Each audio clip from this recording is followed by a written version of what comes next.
যখন আপনি মারা যাবেন, দুনিয়া থেকে বিদায় নেবেন, মানুষজন কেউ বলবে না আজকে বৃষ্টির দিন দাফন করিস না, কেউ বলবে না যে তারা 2টা দিন রাখ, কেউ বলবে না। কবরের মধ্যে যখন নিয়ে যাওয়া হবে, আপনার স্ত্রীর কথা মনে পড়বে, আপনার সন্তানের কথা মনে পড়বে, আপনার বাবার কথা মনে পড়বে। সবচাইতে বেশি কষ্ট আপনাকে যে জিনিসটা দেবে, কি নিয়ে কবরে ঢুকলাম, কেন সুদ খাইছিলাম, কেন ঘুষ খাইছিলাম, কেন কবরের জিন্দেগির জন্য প্রিপারেশন নেই নাই।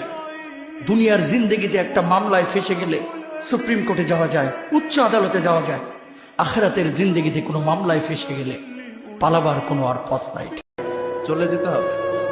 দালান ঘর, বাড়ি ঘর, টাকা পয়সার জন্য পাগল হয়ে থাকে আমরা, কিন্তু এটা আমার আসল ঘর নয়। যেই গোসলখানাটারে আমি এত সুন্দর করে টাইলস করে ইটালিয়ান ফিটিংস দিয়ে বানালাম, আমার জীবনের শেষ গোসলটা কি ওই গোসলখানায় হবে? কথা বলেন।